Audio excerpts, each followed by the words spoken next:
Welcome back to the Mayorverse, everybody. Mayor Reynolds, aka Midnight Mayor here, and Robert Bowling, 402, head of Midnight Society, held an AMA today to end 2023 to give us some insight into where Deadrop and Midnight Society are headed. He answered a lot of questions. This AMA went on for about an hour and a half, and he gave a lot of insight into the future of Deadrop, how Midnight Society is doing things going forward, what's coming short term, long term, their mindset. We got a lot to go over. I'm going to be as concise as possible, catch you all up, and kind of summarize what Rob said and where Deadrop's going. So I'm going to roll some footage from a Twitch stream of mine, of Deadrop, of course, and let's just get talking. Listen in, guys.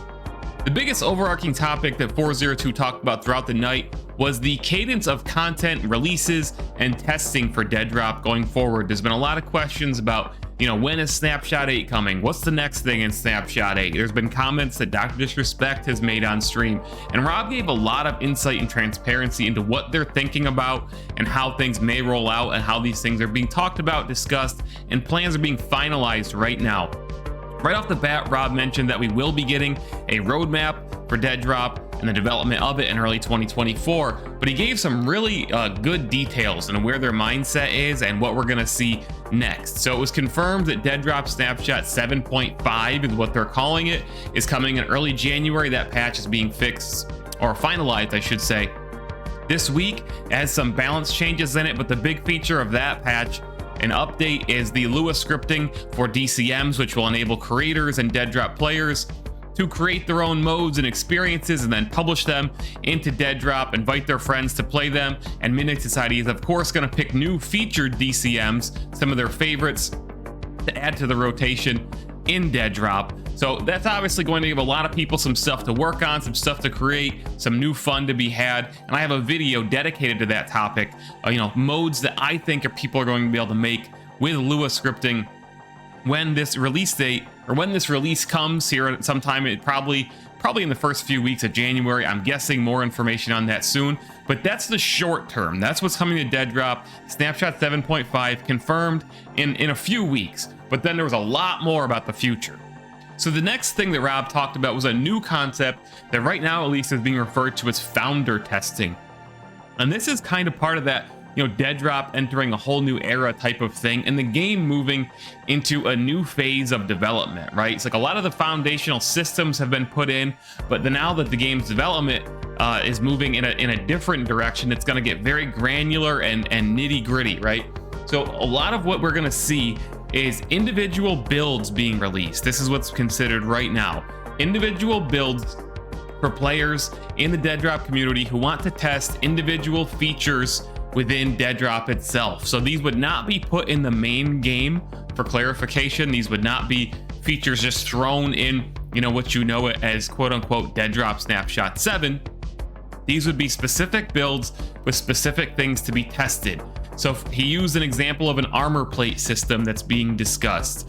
There would be a build release of Deadrop that has this new armor plate system in it, and players are asked to test this armor plate system and give their feedback. And this is where some of those concepts like voting rights and so on may come into play.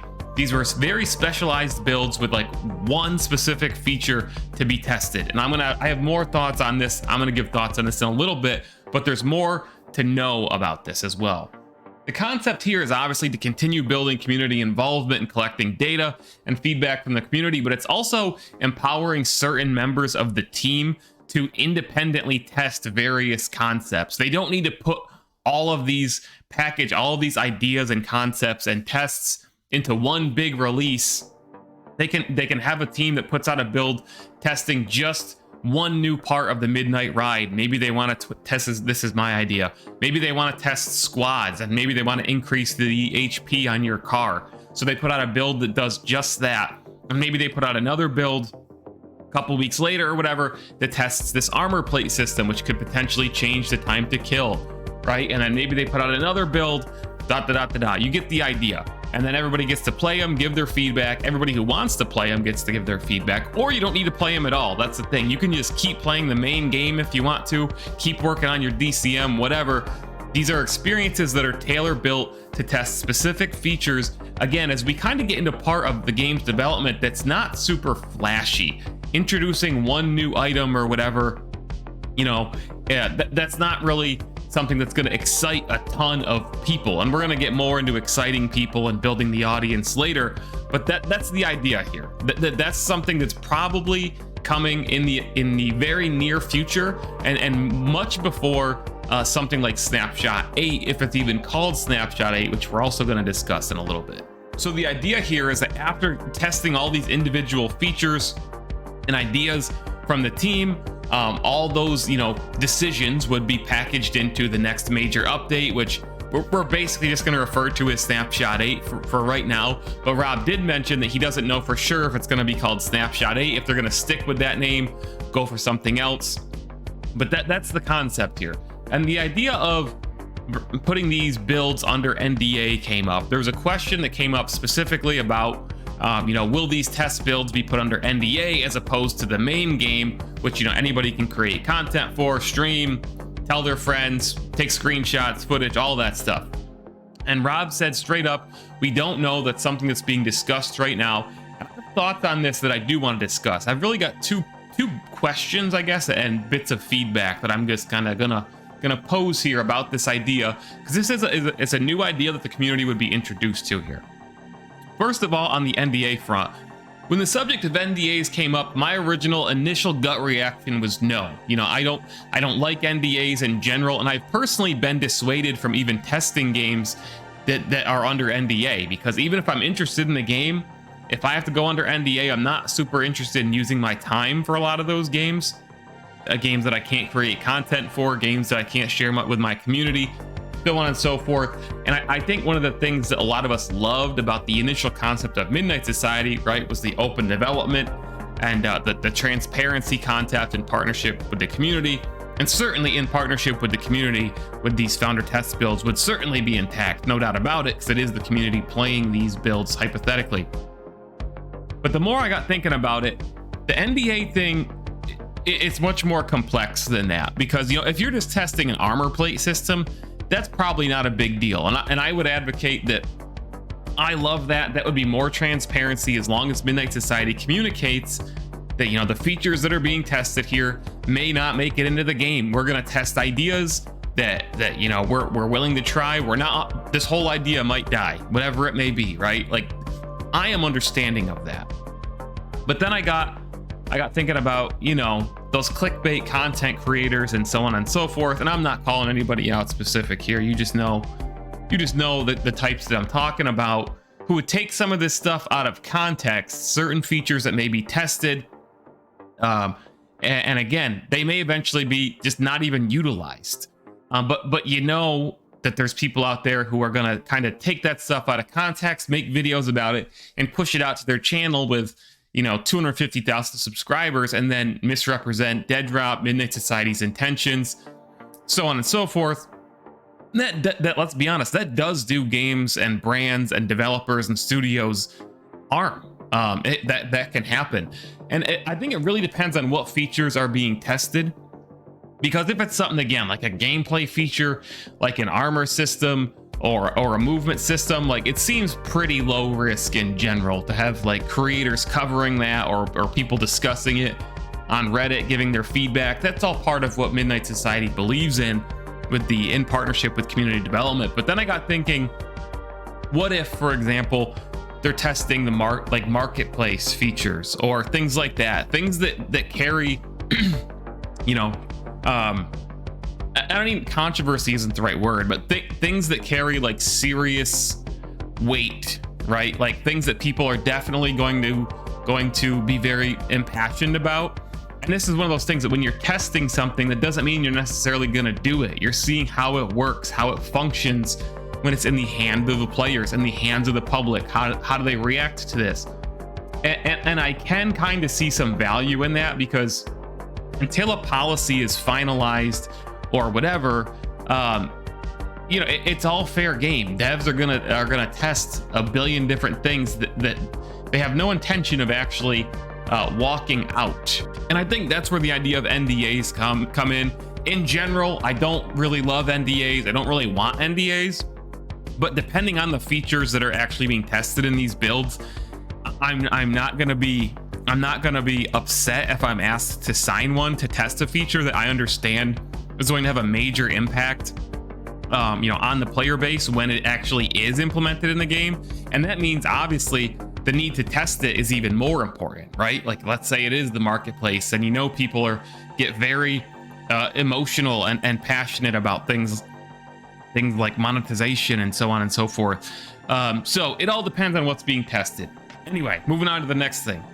Rob confirmed that there is no release date for Snapshot 8. I think I said this before, and that there's probably one major release before the big open release, whatever they end up calling that, whether it's early access, alpha, so on and so forth. And Rob talked about, he confirmed what Doc said on stream, that sometime in the second half of 2024, Midnight Society does want to release something to the masses, to the wider gaming audience, that represents Deadrop's full vision. And they haven't confirmed what that is yet, but he talked about things like having fully polished arted graphics as one of those things. He talked about having the features that are in that release being fully QA'd and bug-free. He talked about it being more representative of what people, the average person, the average gamer would recognize as a video game, right? So like fully functioning controller support, and on all the major platforms that they intend to release on. So that means PC, Xbox, and PlayStation. And obviously we can all speculate over what features we think will be in that release, quote unquote, no matter what they call it. But the long and short of it is that is Midnight Society's goal right now, is to get that free-to-play foundation of Deadrop fully arted, running well, performing well, bug-free, with at least a few maps in there. You know, there was no commitment on the number of maps, the number of weapons, but, you know, finalized gunplay, a deeper loot pool, objectives, missions, narrative. We're going to get into more of that stuff in a bit. There were specific questions about that, but a fully functioning AAA video game that people will be able to play, that will be available on all platforms. And on these founder tests are going to be a huge part of building up to that release, because there's going to be, again, important feedback gathered, features that are being tested, that are going to actually have an impact on the final game. Not that the testing to this point hasn't, but you get what I'm saying. We're getting down kind of, not to the wire, but kind of. We're like, major decisions need to be made, right? And he did confirm that Deadrop access passes are going to remain open if people want to buy them. You know, we did a video about driver's keys not being sold anymore after very soon, I think tomorrow.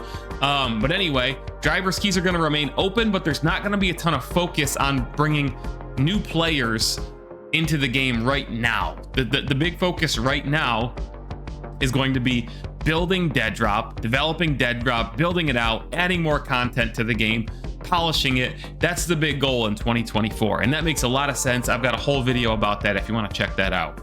This is a related question. There's been questions during the AMA and, you know, in the Midnight Society Discord about the funding levels of Midnight Society, and there was a question directly about the marketing team we're going to talk about in a little bit. But Rob mentioned that the studio is fully funded through release. The team's in a good place. They're still hiring new people, bringing in people to new roles. There's a new designer just got hired, some new audio folks. We're going to talk about the marketing thing in a second. Rob gave a really great and insightful answer to that. But if there was questions about, you know, the health of Midnight Society as a studio, as a business, the kind of the health of the project, you know, Rob reiterated that things are in a good place. There's no concerns funding wise, all the way up to the game's release. They're set to go, and there's just no concerns there. Since I already mentioned it, let's just talk about the layoff of the marketing team right now.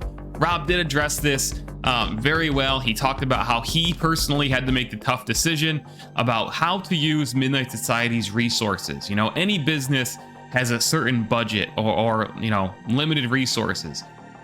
And again, Midnight Society, he reiterated, has resources. Those aren't dwindling by any means. But he talked about how to use those resources, and you know, the studio, and you know, by whatever extension, that's what I'm looking for, him, have decided to pool those resources more into the development of the game rather than building the audience of the game, which I think makes a lot of sense. I think, you know, there's a lot of people that frankly aren't interested in playing a game Even if they are super excited and looking forward to it and see the value in it, in, you know, maps that are in blockout state and so on and so forth. I've talked a lot about this, you know, games that don't have achievements and battle passes and skins to earn and all that stuff. So, you know, I think that's the right decision. They're saying right now what we want to focus on is building our game, building our main mode, vertical extraction shooter, and getting it to be the best that it possibly can be. So rather than putting those resources into, you know, making trailers and holding big flashy events, as fun as much as we all love that stuff, right? Like, they've decided to focus on the development and to, unfortunately, have to part ways with some members of the team. You know, he mentioned very specifically that he likes those people, and it's a very hard decision, but you have to make those decisions based on the overall, you know, health of the studio, the product, you know, all that other stuff, the rest of your team. So, I mean, understand it from that perspective, and it makes a lot of sense. They're still adding people to the team. If you look at their career page, there's still jobs open. There's probably going to be more, not a ton more, Rob said, you know, but they're definitely still bringing people into new roles, and that's going to continue. It's just right now, marketing is not really a priority to them, and I think that makes a lot of sense. And he did mention that, you know, marketing is going to come back at some point in the game's future, whether it's, you know, entirely different people or whatever, you know, hey, who knows? Rob gave a really insightful analogy about the concept of marketing in the gaming world as well, from his experience, you know, as a former Call of Duty team member back in the original Modern Warfare days. And I'm talking like the early 2000s, not the confusing renamed Modern Warfare games. But he talked about how even back in those days, the marketing budget, even back in, what was it, 2006 or whatever, that Call of Duty 4 came out, the marketing budget was as big as the game itself. And I wouldn't be surprised if these days, I don't have facts to support this, the marketing budget is bigger than the budget going into the game itself. And, you know, that's just something really interesting when you talk about using resources. He didn't come out and say this, but this is what I'm going to say. Despite, you know, we all know Call of Duty is one of the biggest gaming franchises in the world. No ifs, ands, or buts. But if you think about that mentality, yes, it's one of the biggest games in the world, and it's gotten that way through, obviously, insane amounts of marketing over the past 20 years. But then you think about player sentiment and you know, the happiness of those players and that community, and you kind of see the product of a game where the focus has been on marketing over game development. And hey, the Call of Duty marketing, like their trailers, like it's hype as hell, right? Like they have a grade A marketing team as far as the quality of the stuff they make, right? But we all know the state of that franchise right now, and I just thought that was an interesting analogy to make. The next big topic of discussion was UGC and the roadmap for UGC. There was a lot of questions about UGC from people. Again, Lua scripting coming in Snapshot 7.5, which is slated for release in January. That's going to open a lot of doors. But in the long term, he was asked about, you know, the roadmap in general for other things like the asset creator, the map editor, so on and so forth. And the goal is, he went into gritty detail about a lot of this stuff. But what's going to come first is the ability, before at least the map editor, the ability to create your own custom weapons and skins. He said this will probably come in 2024. This is the asset creator. So there's that. And he went into a long technical discussion about how they're building it, why they want it to be in parity with how they develop things and create weapons. But again, he confirmed that the map creator will probably be the last thing that the studio creates. And this isn't because they don't see the value of it or the importance of it, and they know that there's people in the community like Viper UGC, by the way, who are very interested in this and already designing our own maps for Deadrop. But it's because it's the hardest thing to create, and that makes a lot of sense.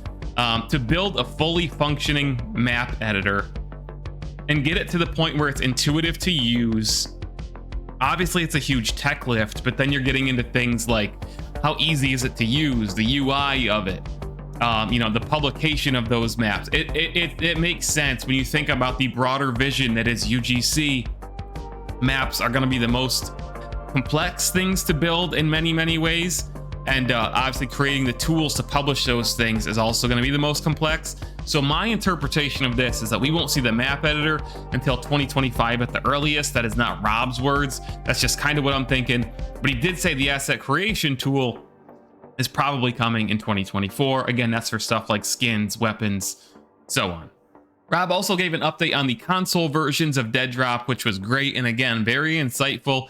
He mentioned very specifically that they're making great progress with Microsoft and Xbox specifically, and that before they were going down the path of Idea Xbox, which, if you don't know, is an independent, like an indie studio, kind of like publishing path, where that means you're self-funded, but that's their way of, indie developers publishing their games on Xbox, right?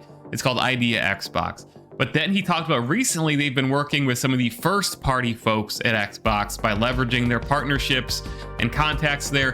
Doesn't mean that Midnight Society is releasing Deadrop as a first party Xbox game, but they've got some partners there who are coming into the community, playing the game, and helping to probably push the game along on Xbox, which is a very good thing. And he said that he expects things to really speed up on that front in 2024. And remember, their objective is to get that big Deadrop release in the second half of 2024 on consoles as well.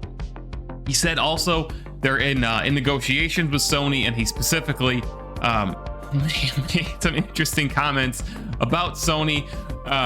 But he talked about how things are going a little slower on this PlayStation side, but I'm sure they'll get there.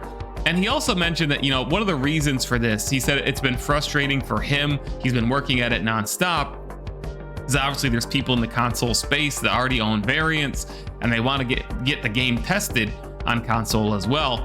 Because they are a new studio, it's not Infinity Ward calling up Xbox or PlayStation. It's not Respawn, somebody like that. It's a new studio. It's not somebody who has a history of making billion-dollar games saying, hey, we want to put our next game on Xbox or PlayStation. They're a new studio doing things very differently, right? So it's just been a different path. But he reiterated how hard he's working at it, and he reiterated that they're making progress on both sides, more specifically on the Xbox side. And there's a talk about marketing, releasing this game, and now them working with some of the first party people at Xbox. Again, not meaning that this is going to be a first party Xbox game, but it does make me wonder, like Rob mentioned, that part of marketing is leveraging like strategic partnerships and platform partnerships. And I have to wonder, we all know, Rob did not say this. This is Mayor Reynolds speculation out my yin yang, okay? I have to wonder if one of those partnerships could be something like a Game Pass release for Deadrop in the future. Maybe getting something like that worked out could help the game get sped up on Xbox. And if they want to go down the flip side, you got PlayStation Plus there, right? So just very interesting discussion and thought, which would obviously be a huge win in my opinion for Deadrop across the board if they were able to go down a path like that. It doesn't mean that they are. This is pure speculation done by Mayor Reynolds, nobody else. This was not part of the AMA. There was no mention of Game Pass, no mention of PlayStation Plus, but that would certainly bring in a ton of players. And Game Pass has been something that has demonstrated repeatedly helps games and helps them with their sales and so on. So coming from the perspective of a new game, a new studio, a new IP, something like that could really be clutch from a business and community and player base perspective. So just something to chew on. All right, now some of these are more rapid fire questions and answers. There's a question about Web3, and Rob talked a lot about Web3. No major commitments there about the future of Deadrop in the Web3 space and what their plans are. He talked about Web3 as being a tool and a technology, not something to get like blindly attached to. If they can leverage it to help, create a better environment for their community and the players of Deadrop, then they're going to. And Rob talked about how specifically something that was, very important to him is digital ownership. And he cited some instances where platform owners, maybe people have bought a game or a movie or an album or whatever on that platform, and then that platform loses the rights to that and then kind of like pulls that content away from the people who've paid for it. And he mentioned personally, to him, it's a big deal to preserve that digital ownership for people, and make sure that if you choose to, if you own a digital asset, that you have the right to withdraw it or whatever and prevent it from being, you know, quote unquote taken away. Again, no actual commitment on the Deadrop or Midnight Society front, just him sharing his thoughts and what's important to him. A resident Fire Penguin asked about anti-cheat. Rob talked a couple times about there being a new policy being crafted about, you know, like community conduct, those kinds of things, laying out guidelines, punishments for people who violate those guidelines. And he talked a lot about, you know, how Midnight Society is okay with people talking trash to each other, but they're not okay with things like discrimination, harassment, and they're outlining those things, what the penalty for those things are. I'm sure cheating is amongst those things. But again, he talked about how, yes, it's okay to talk trash, but it's not okay to, for example, be a racist or be a sexist or harass somebody. But there was no real direct answer here on the front of anti-cheat. I think this is more Rob talking about stuff that they're working on, like at this very moment. Maybe in that code of conduct there is, you know, penalties for cheating that are being laid out in a more public-facing way, and that's a net positive for anything. When you're a company or an organization, as many of you know, before you can enforce a policy or expect people to adhere to it, you have to have a policy and it has to be available to people. So, I mean, that's a good step forward. I think Spicy's question specifically here was more about like cheat detection. I know that's what he's interested in. I know there's a lot of people in the community that are interested in cheat detection in general. You know, Deadrop does have easy anti-cheat in it now, but I know there's been, you know, like a lot of speculation and discussion about, will there be like a kernel level anti-cheat solution for Deadrop in the future? You know, a variety of those things, and it might be the case that Midnight Society is just not at this point able to share their exact plans. But you know, I think that's been on the mind of a lot of people, and maybe the next AMA we can clarify that particular point. There was a question about the PvE aspect of Deadrop and things like you know, objectives in the game, vendors, reputation, factions, and Rob talked about that's things that they are laser focused on building out right now as they move towards that more finished product state for Deadrop. And one thing he talked about was specifically, he thinks it's interesting that, you know, he didn't use the word consequences, but having these like very direct player choices of who you interact with, who you build reputation with, those kinds of things. Of course, these things are all coming into the game. There's going to be objectives and characters and vendors and those kinds of things, and they're in development right now, which is good to know. We found out that we're going to get some info on the holiday event 2023 very soon. Wait for the 12 a.m. Discord for an update on that. We know that revolves somehow around the Deadrop leaderboards, which are on midnightsociety.com now. We found out some new audio folks have joined the team, if I didn't already mention that. And he mentioned that there is not currently another in-person event planned. And again, this makes sense. The team is head down, focused on building out the game and getting it ready to be that polished version of Deadrop that we want, that they can then expand and add additional sectors and all that stuff down the road with the future seasons of the game. I think it would make sense to probably hold off on the next event until, you know, maybe that free-to-play launch where the community can you know, celebrate that the game is now available to everybody, and that kind of thing. So that's it for this video, guys. That basically covers all the big important stuff. There were some other questions about, like, you know, when are certain items in the exotic crates going to be available, and he said, you know, that's stuff that they're working on now. He did mention the objectives coming on the Midnight Society website to play Deadrop and earn exotic crates for free, and mentioned that that's more in line with where the game is going long term. There's going to be plenty of stuff that's going to be earnable just by playing the game, not just exclusively purchasable. And that's it. That pretty much covers everything. Hopefully I did it as quickly and as efficiently as possible, getting you guys the information while also giving some of my thoughts, opinions, and analysis there. Let me know what you think down in the comments. 2024 is going to be a big year for Deadrop, and a lot of stuff going on. There's going to be a lot of testing by the sounds of it, a lot of feedback being collected, new features being added, considered, so on and so forth. And then eventually, you know, that's the plan, to have the game, quote unquote, launch as the free-to-play, you know, more finished version of Deadrop. It's hard to describe these things. Early access, alpha, beta, whatever. But, you know, console release, a lot of big exciting things planned for 2024. So make sure you jump in the Deadrop and Midnight Society Discord. If you listen to this whole thing, please leave a like, subscribe to the channel. We are your hardest working source of Deadrop and Midnight Society news and content. So thanks for watching, guys.